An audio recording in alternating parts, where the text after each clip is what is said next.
Okay, a couple announcements real quick. I have to end lecture at 12 today to go to a workshop. Your exam 2A on IR and mass spec will open at 12:15. You'll have 24 hours to do that in zip grade. Please make sure that your responses are being logged properly. And when you're done, submit.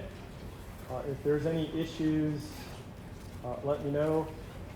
And I should have your scores posted tomorrow around 2 p.m. Again, download that Excel file to shove your points in there to see how you're doing. And does anyone know when interim grades are due? Fall break, something. So I'll calculate your interim grade based on the sum of your required plus bonus points. So again, the bonus points just add to your total. Basically, they kind of backfill any points that you missed on the exams. So with that, we'll go ahead and get started.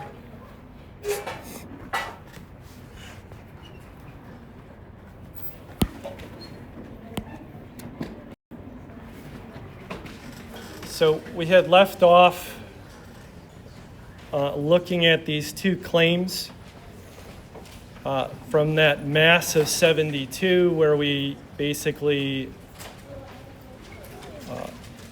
figured out using from the ketone, the carbonyl data in the IR at 1730 wave numbers, that could either belong to a ketone or an ester.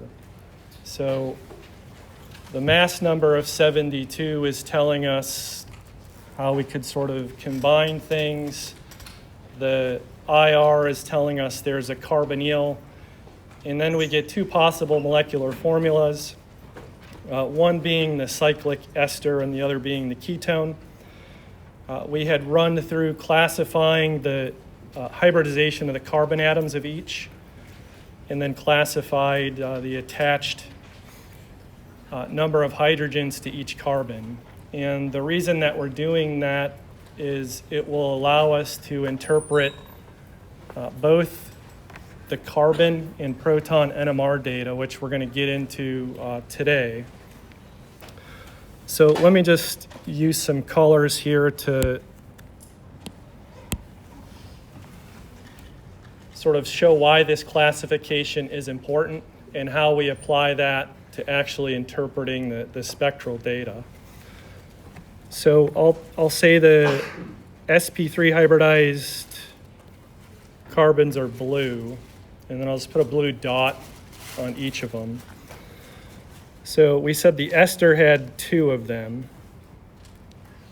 and then the ketone had 3.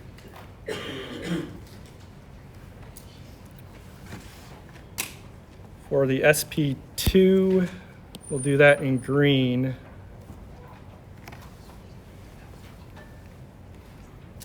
So the carbonyl carbon, that's sp2 hybridized.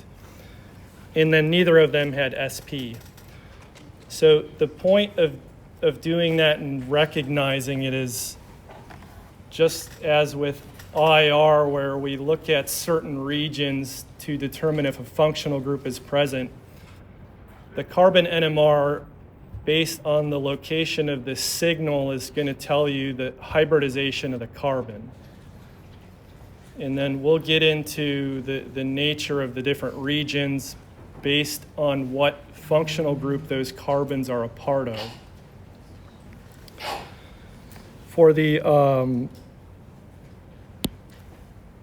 attached hydrogens, we use methyl CH3, methylene CH2, methine CH, and then C is the quaternary. So really in the proton NMR, you're obviously not concerned with things that don't have hydrogens attached to them. But we need to do that sort of to a first approximation. Carbon NMR, based on the nature of the experiment itself is easier to interpret. Proton NMR we have to spend a little bit more time on because the signals get kind of complex. So let's look at these simulated carbon NMRs now. So the top one is the ester. Let me just do those colors again, and then that's going to do kind of a first resolution based on hybridization. And then we're going to see from clustering how things separate, but then also what the issue is in terms of what signal belongs to what carbon.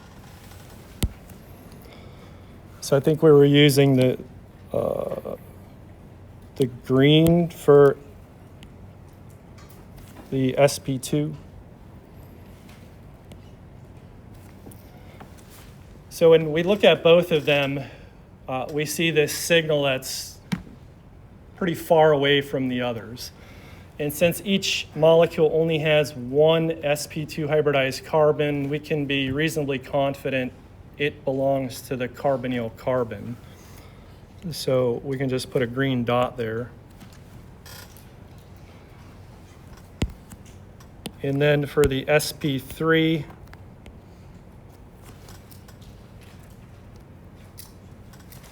just based on what's left over, has to belong to the remaining ones.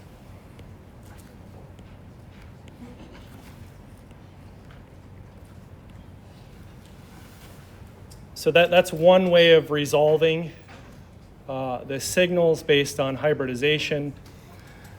And on a carbon NMR, the x-axis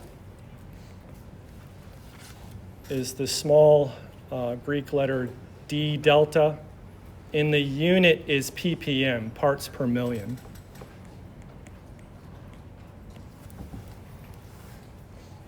So notice how the spectrum is numbered, and 0 is on the right here. So from the right to the left, the ppm is increasing. And carbon tops off at about 220 ppm. So within that range on the x-axis is where you're going to find all the carbons of the different functional groups that you learned. And they'll occur in roughly different regions based on what is attached to that carbon. So one thing you should already infer from this is sp2 hybridized carbons appear in a very different region than sp3.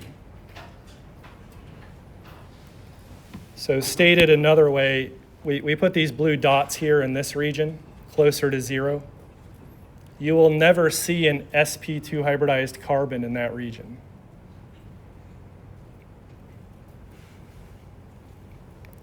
So the ambiguity that is remaining, which we'll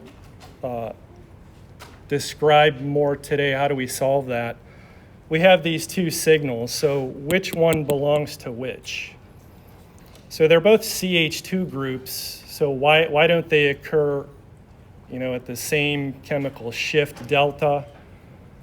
And again, we had determined from the uniqueness set that because there's 3 carbons, we should see 3 signals, and that's based on what they're bonded to. And what we'll see is that if we use 0 as sort of our starting point, and we start walking to the left, so 0 to whatever that distance is, that signal, that shift is dependent upon what is bonded to the carbon. So typically, there's going to be H's, so that doesn't affect it too much. But how do the other elements affect the shift? For the intent and purpose of this course, the signals in carbon NMR always look like a line. So we have this baseline, and then we have this response, this signal that goes up and down. It usually doesn't travel too far, so you don't see like a width to the signal. It's just a line straight up and down. So we're going to talk about basically the distance from zero, that's the chemical shift. Notice the height difference. So that sp2 hybridized carbon has no hydrogens attached. These other two have 2 hydrogens. They're a little taller.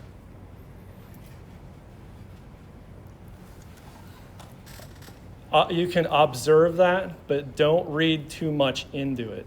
You can't tell the number of attached hydrogens based on the signal height. And I'll explain the reason why that is in a couple slides.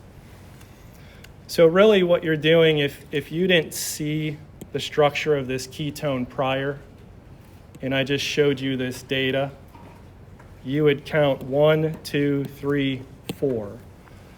You would say the molecule has 4 unique carbons. Now, the ambiguity in that is that does not have to be the total number of carbons.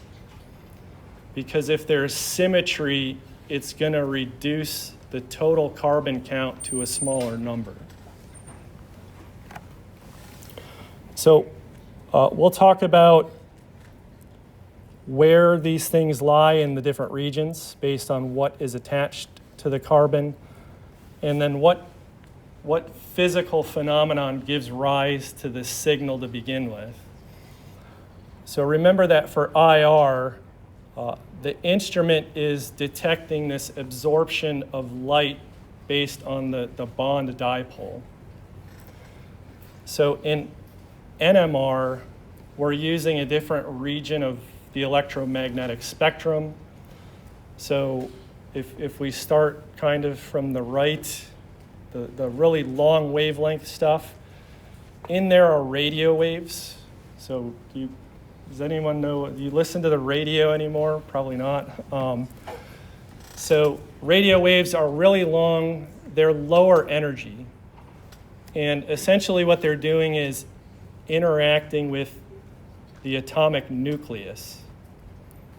So they do something to that, a thing happens, and then the instrument detects it.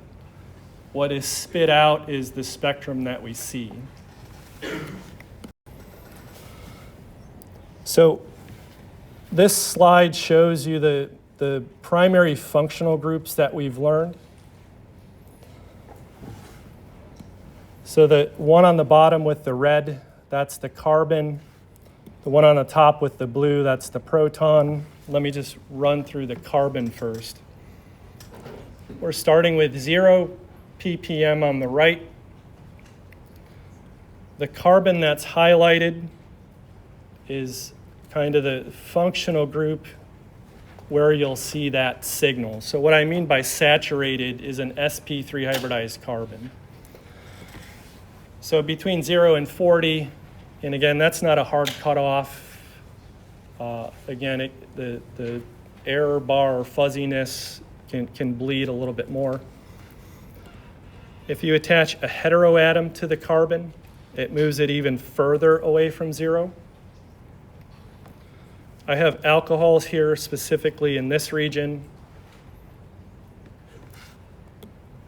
Notice next, the hybridization of an alkyne is sp. So really the order is sp3, sp, and then sp2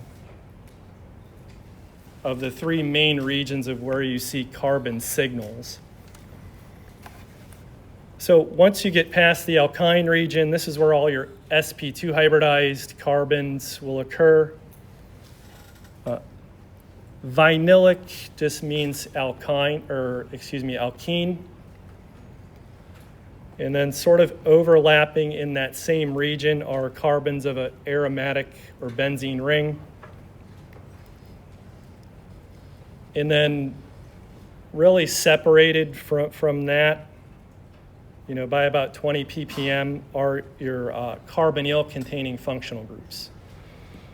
So these span a fairly broad ppm range, but anything with a carbonyl carbon is going to sit in there. And part of kind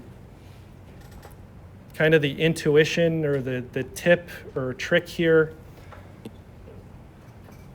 can you think of a functional group with an sp2 hybridized carbon that has an H attached to it that's also a carbonyl? So an aldehyde. An aldehyde is the only functional group where you see a signal in here that has an H attached to it. Any other type of sp2 hybridized carbon does not have H's attached to it. So that's one you kind of have to look out for, and then you can confirm that with IR. So remember, IR for aldehydes have the carbonyl and then an extra little blip at around 2750 wave numbers.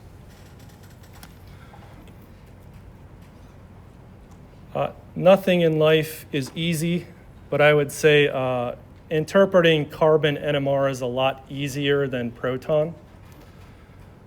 Because you're spanning such a long chemical shift window of 220 ppm, the signals are reasonably well resolved. And what I mean by that is they don't really overlap. Proton on NMR, on the other hand, is a lot more difficult. One, primarily because the spectral window now runs from 0 to 12.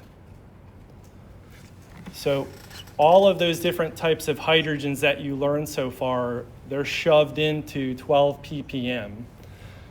And what tends to happen is if you have a unique sort of set of signals and then another unique set, they're probably going to overlap. And that makes figuring out what they are a little more challenging. For the most part, the type of hydrogen attached to the type of carbon sort of tracks in terms of the order of the functional group regions. So saturated, again, that's your sp3 hybridized carbon H. Allylic is a special type of sp3 hybridized carbon. That carbon is directly bonded to an alkene. So the arrangement of that bonding pattern moves those types of H's away from these.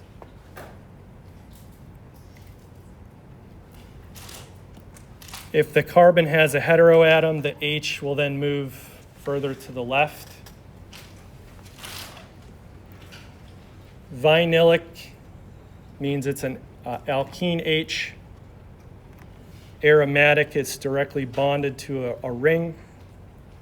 There's your aldehyde H. So if you see a signal in that region, you can say that is an aldehyde.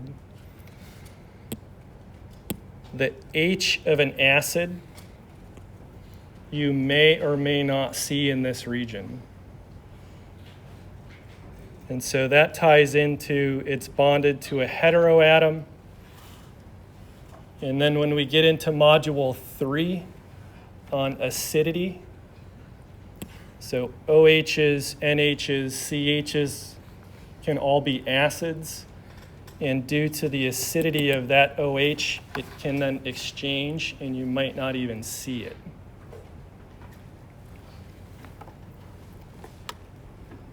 So again, that's kind of a table that can help you narrow things down in terms of classifying C's and H's.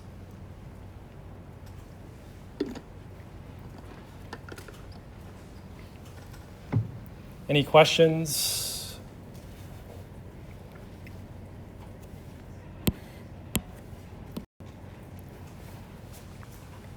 So the first important thing about NMR. So NMR, again, is nuclear magnetic resonance spectroscopy.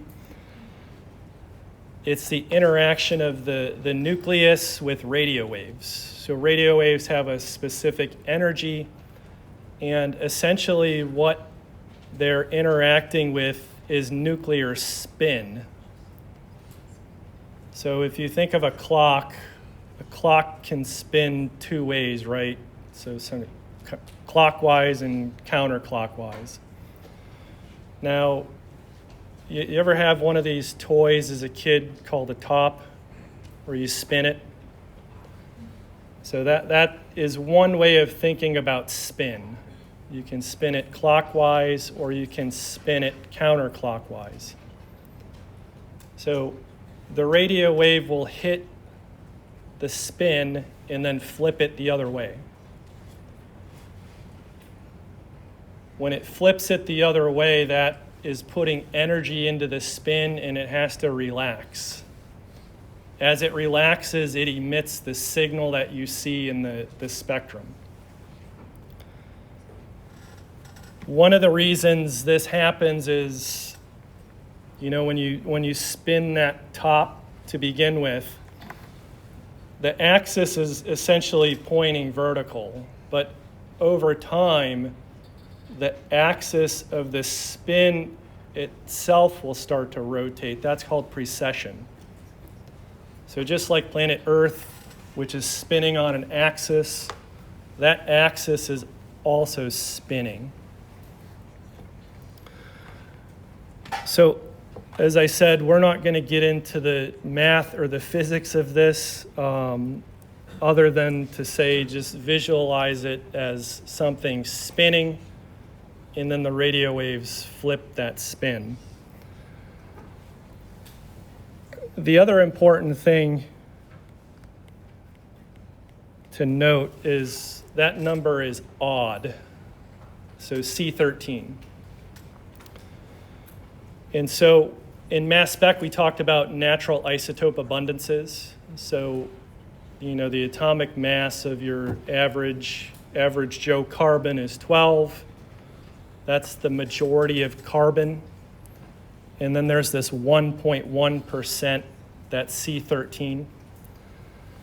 The reason that's important is because you have that extra neutron in there. And that is what gives rise to the NMR experiment in terms of the radio waves being able to flip the nuclear spin. So we deal with C13 and 1H. So 1 is odd. The abundance of proton essentially is 99.9. So every hydrogen is essentially NMR active.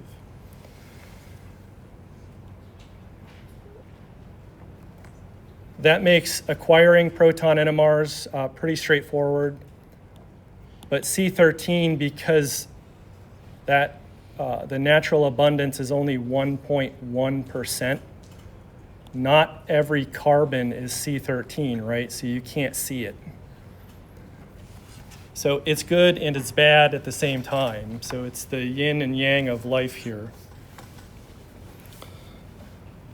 So how are we going to rationally interpret this? The way that I like to think about it and to teach it is, let's think of methane, CH4. That's the first hydrocarbon we learned. It has one carbon. And my iPad app computed the chemical shift of that carbon in methane to be negative 2.3 ppm. So for all intent and purposes, think of it as zero. That you can have negative chemical shifts based on what's attached to carbon. But if we think of methane to start with, anytime you make something else, you're substituting an H for another group. And we want to determine what is the effect on the chemical shift from that group to this carbon. And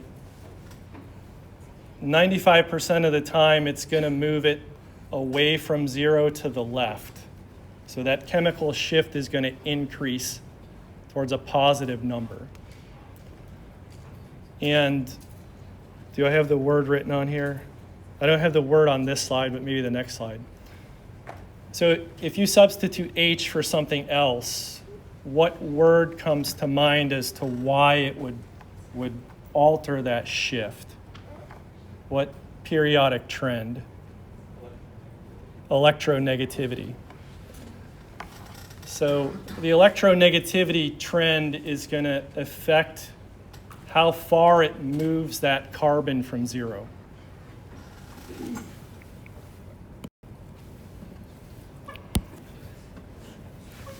So we said methane was CH4, and we're looking at that carbon that's highlighted in red. If we substitute that H for some other group X,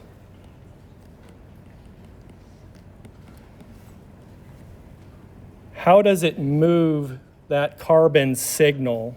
How far away does it move it from zero?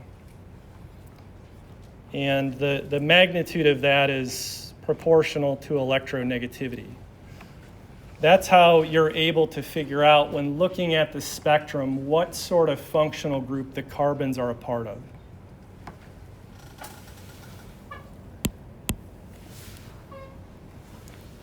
So here is our methane, and we're looking at the carbon shift.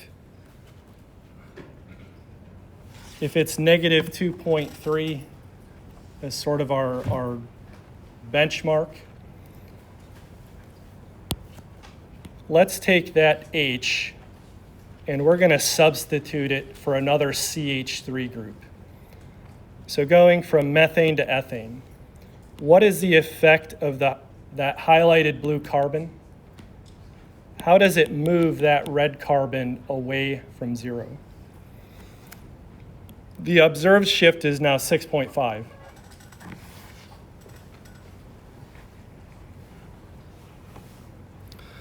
So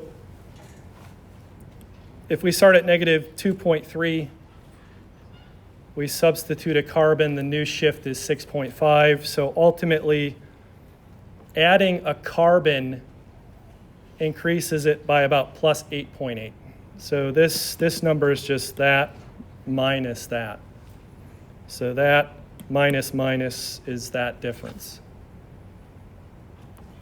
So for each carbon you add, you're adding about 9 ppm to that original value.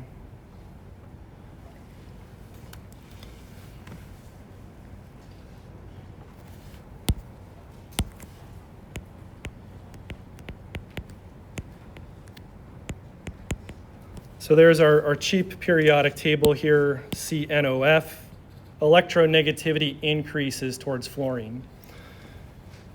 So CNOF, look at the magnitude by which the highlighted red carbon now shifts. So the carbon of methylamine is now at 28.3.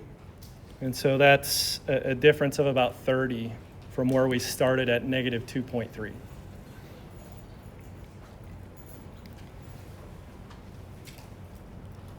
Oxygen is not twice as much as nitrogen, but 1.7 something. And then fluorine's the most, right? Because that's the most electronegative. It's going to impact that carbon shift the most.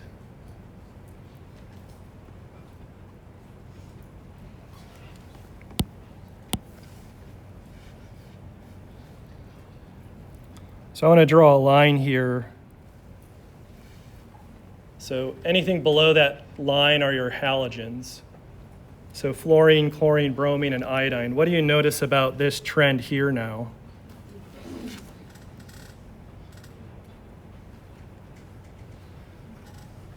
So because we're going down, so remember electronegativity increases towards fluorine. So we're going down that group, so the electronegativity is decreasing. And essentially what you see here is that magnitude decreases and iodine pushes it into the negative. So the cheapest explanation for this is electronegativity, but also then you get into, atomic radii increases this way. You add more electrons.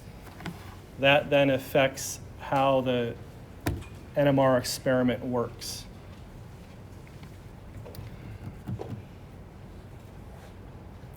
So, any questions? Again, what this table is telling you is no matter how complex a molecule is, if it has 57 carbons in it, you can look at any one carbon and see the stuff directly attached to it and kind of estimate where the chemical shift is occurring, just using CNO or halogen.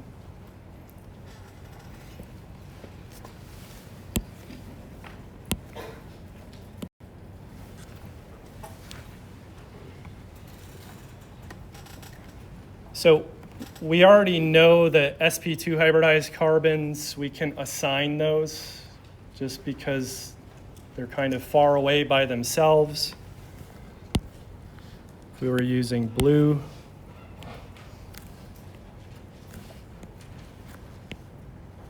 So I hope no one would argue that.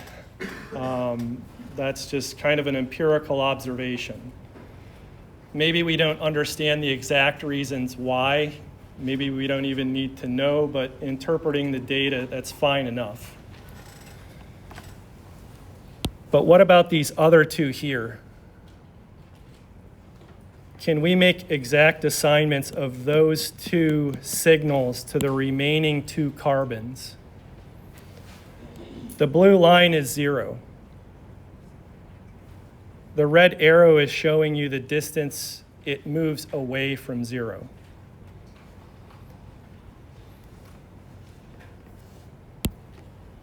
So maybe I'll say this one at 39.1. I want to give a green dot to.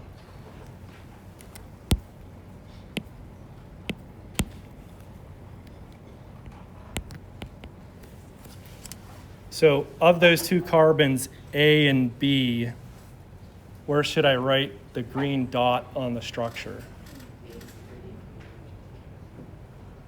I think I heard more A's than B's.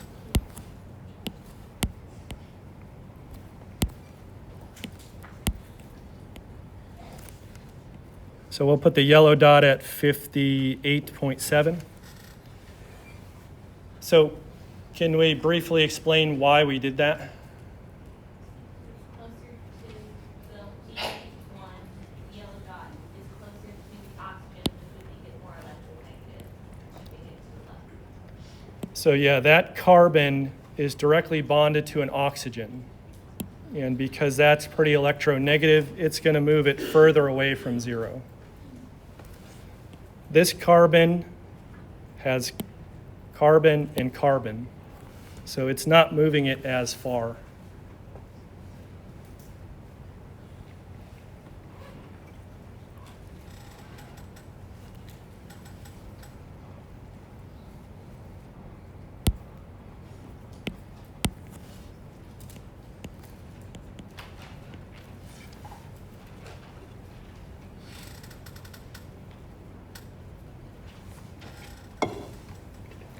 So we've made the unambiguous assignment of that ester at this point.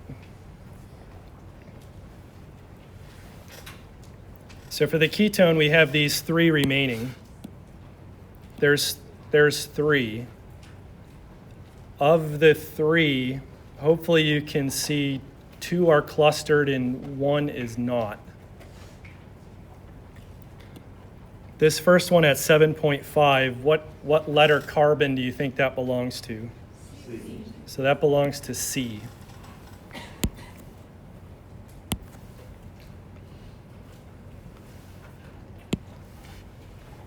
So that should make sense to us, right? When we look at these remaining two, look at A and B. They're both attached to that blue carbon. So A and B should be close to one another, right? So we can rationalize that. They're clustered and that C is its own thing. It's further away. So the one at 28.4, what should that carbon belong to? So that's going to be A.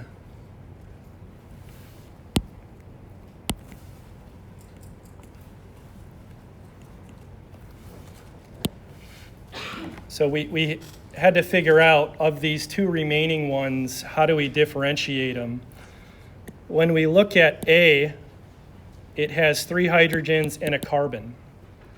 B, 2 hydrogens, carbon, carbon. The fact that it's bonded to 2 carbons means it's got to push it further to the left than A. And so now we've assigned all the carbons in that one.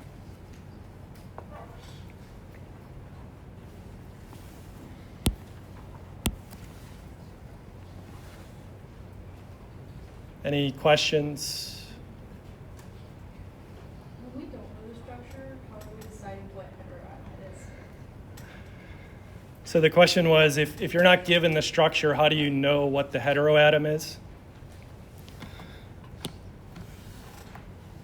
So let me just point out to you how I would go about doing this. So pretend you don't see that. You know, Men in Black, erase your mind, you have no knowledge of this structure. If you're just given this carbon NMR, you count 1, 2, 3, 4 signals. So 4 times 12 is 48. Now you can start constructing a claim for a molecular formula. When I look in here, I say those have to be sp3 hybridized carbon. So what I would do is, so 4,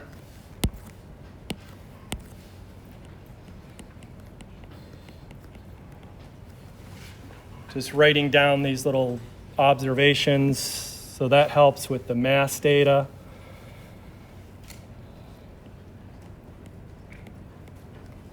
So 3 of them are sp3, and then I would just write out 3 fragments.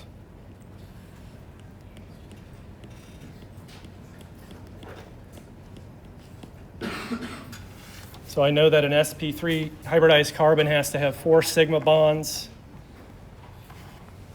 And then eventually, when we see the proton NMR data, we can look at sets and ratios and start plugging things in. Where do they go on here? Then when I look at this one, I know that has to be a carbonyl. If you look at the chemical shift 207, that's not in the range for an alkene or an aromatic ring. So that has to be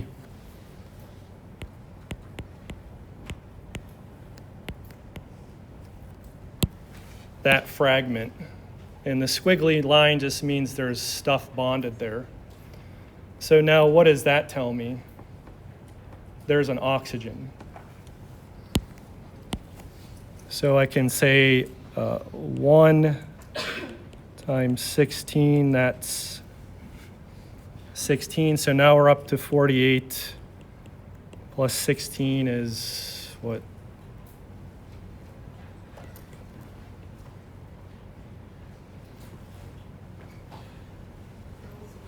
What? 64, is that right?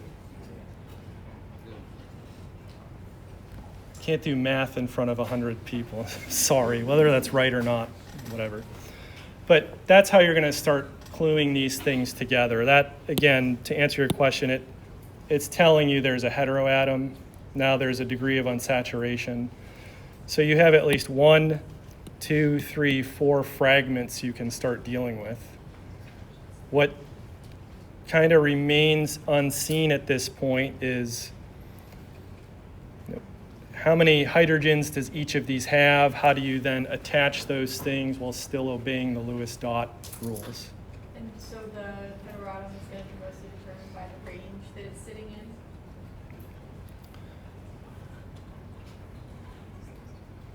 Yeah, so the carbonyls are probably the easiest because they're always 220 to 170.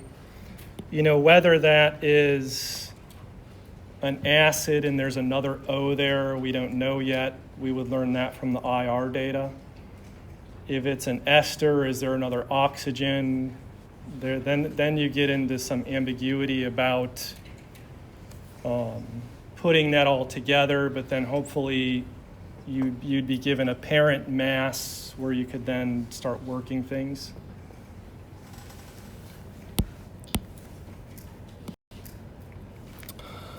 So I think we did these assignments already. As I said, I'm not going to throw up equations. I'm way past any formal math training I've had, so I wouldn't be good at teaching it to you anyway. Just some things that you do need to know about this instrumental technique. An NMR is typically sold in terms of when you buy one, you're kind of buying one of these numbers. But what it is essentially a superconducting magnet. So, I mean, if you're interested, I can show you the one we use. It looks like a giant can. So there's copper wire that's cooled to near absolute zero. That makes a magnet. So there's a permanent magnet. And then the radio frequency that interacts with the nucleus is given in megahertz. So in my research, we use a 400 megahertz instrument. I think Polymer has a 600. Mississippi State, because they're rich, I think they have an 800 or a 1.1 gigahertz. So this instrument costs about $400,000. So they're not cheap. So that's the operating frequency. How that translates into the chemical shift, the parts per million. So for every 1 ppm, notice the change from megahertz to hertz. So for every 1 ppm and 60 megahertz, there's 60 hertz. That number stays the same, 1 ppm, but as this increases, you increase that. So visually, what you see on the right here, this is like resolution. So I'm sure all of you grew up with flat screen TVs. Did anyone have a tube? You know what a tube TV is? They weighed about 400 pounds. So the reason that flat screen TVs are so prevalent, not only due to OLED technology, but they increase the pixel density per inch. And so the more pixels you can cram in, the finer the resolution. It doesn't look as blocky. So that's what NMR does. The more hertz you have per ppm, the more resolution. So when I was talking about like signals overlapping, if you have 800 hertz per ppm, those things separate. They're resolved better. So the proton NMR is shown here from 0 on the right to 12 on the left. The chemical shift is delta in ppm. So from 0 to 1 or 1 to 2, whatever, based on the operating frequency, that's the number of hertz you see. The definition of delta is defined here. I'm not going to ask you to calculate anything, but out of due diligence, I'm showing it to you. NMR has won a couple Nobel Prizes, either for NMR or MRI. based on the historical relevance and precedent of it, these terms hang around, and to be honest with you, it takes me like 30 seconds to recalibrate and understand the directionality. So at 0, that's referred to as upfield. 12 is called downfield. The synonyms of those, so upfield is called shielded or low frequency. Downfield is de-shielded or high frequency. So people will say like, this proton relative to that one is upfield, and you have to like, okay, I need to move that way or this way. I just like it when people tell me the number. It's at 3.5 or whatever. The reason that hangs around is because now we use permanent magnets, but back in the day, the magnetic strength used to change. You could alter that. But now the magnet's permanent, and then you can adjust the frequency within there to hit the different nuclei.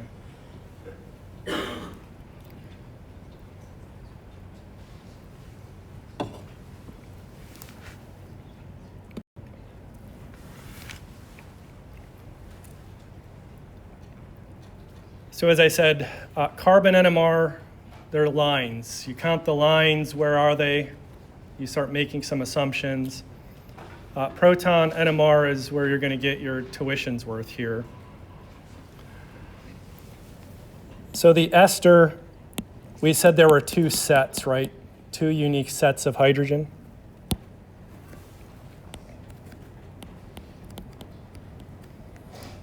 So 2 sets, the ratio is 2 and 2. So that total is the 4 hydrogens. This is a proton NMR. Again, chemical shift on the x-axis. Now we see 2 signals. The next slide is a blow-up of these, but you can tell it's not just a line up and down, right? It's a little thicker there. So 2 signals. The ratio of these has to be 2 and 2 because these numbers are the same.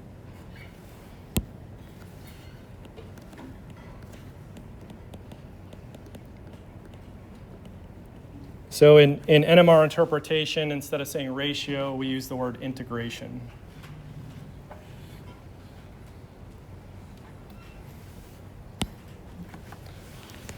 For the ketone, we said there were 3 sets. 3, 3, and 2. So that gets us a total of 8.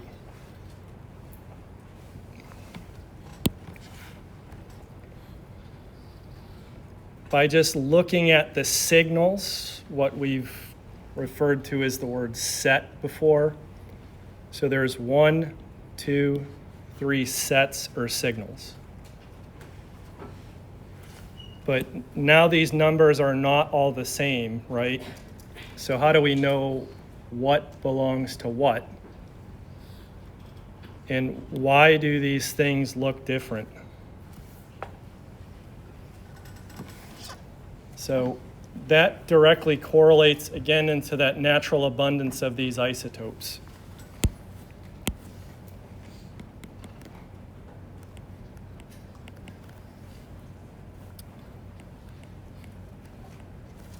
So because all your protons are, maybe it's 99.8% abundant, every hydrogen is NMR active.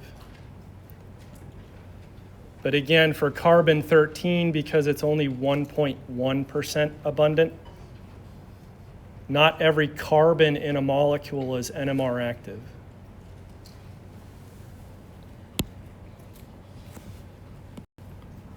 So here's a zoom in of the main regions here.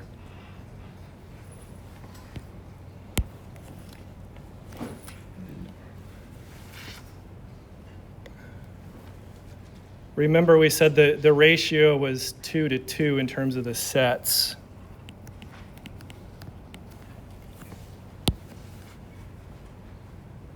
Using that same logic for carbon NMR in terms of the chemical shifts.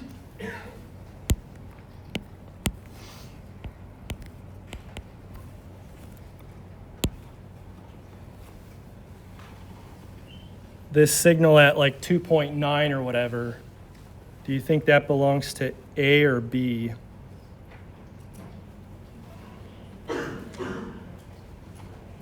What? So A.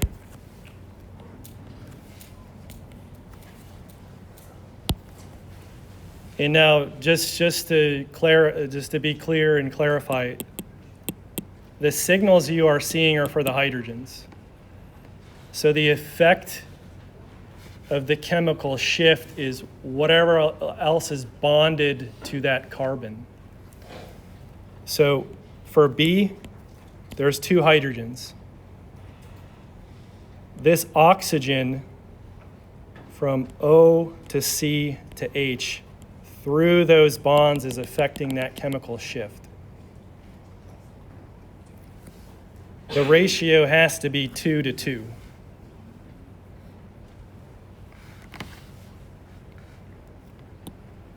Notice how that looks now. It's not a line, right?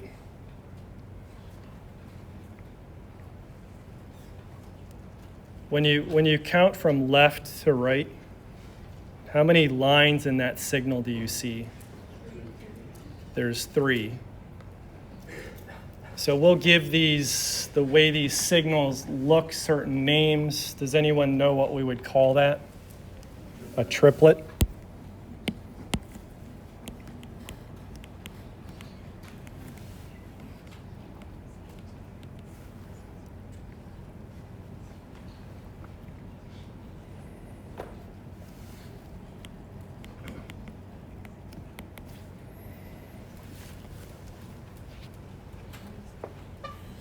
So I don't want to blow your minds here, but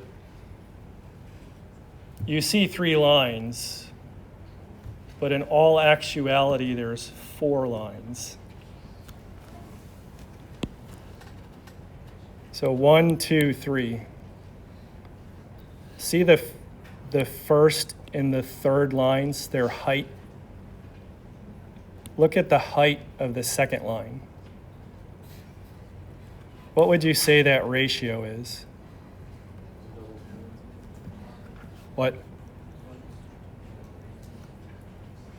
So the middle line is about twice the height of the end, right?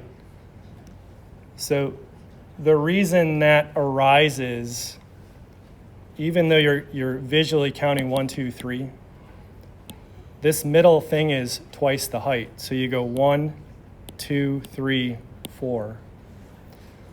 That second one, essentially there's a coincidence that makes it higher than the other ones. And again, due to the isotope abundance of proton, there's a reason why that is.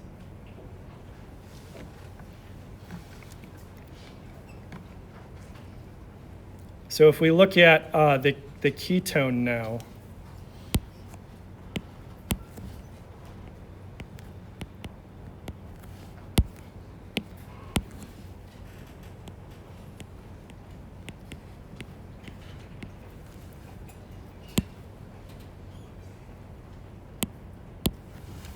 we see 1, 2, 3 signals. But right now we don't know the ratios because those numbers aren't the same.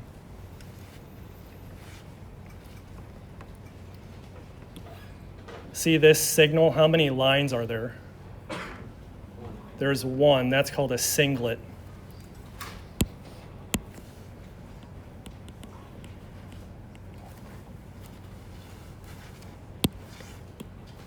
Then this is a triplet, right?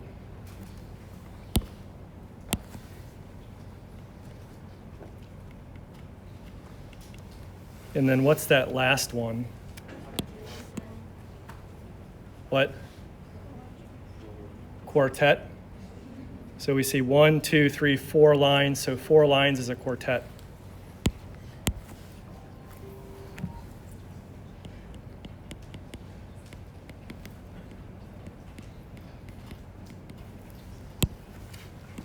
Now look at the first line and the fourth line, and then compare that to the second and third.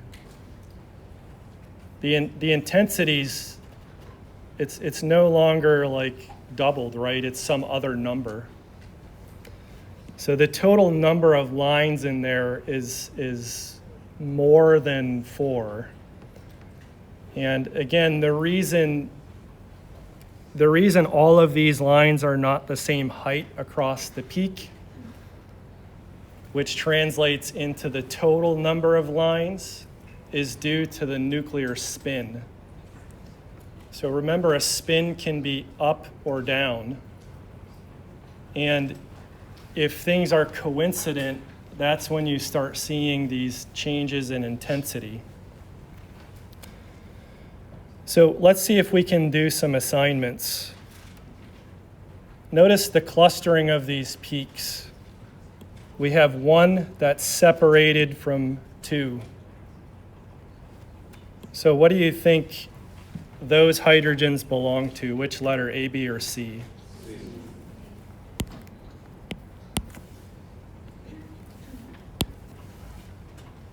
And then we have these 2 that have to be A or B. What do you think the singlet belongs to? So A. We can rationalize the chemical shift based on the same logic that we used for carbon and electronegativity. But now I want to sort of ask some questions as we wind down in the last 2 or 3 minutes here. Why is that a single line? Why is that a triplet? Why is that a quartet? If we assign that triplet to C, we know that has to be a CH3 group, so it has 3 hydrogens attached. We assigned the singlet to A, that's a methyl group, CH3, and then B is a methylene, CH2. CH3, CH3. Why is one a singlet? Why is one a triplet? So they have neighbors. Let's look at A real quick. See that methyl group, CH3? It has one other carbon attached to it. How many hydrogens are on that carbon? 0. Look at C. It has one other carbon attached to it. How many hydrogens does that have? 2. Look at B. 0 and 3. Can you figure out what the rule then is for how a signal will look? Neighboring hydrogens plus 1. So when you're looking at proton NMR, there is always a first approximation of how many sets are there, and then how do the neighbors affect the way the signal will look. So A has no neighbors, it's going to be a singlet. 0 plus 1 is 1, that's a singlet.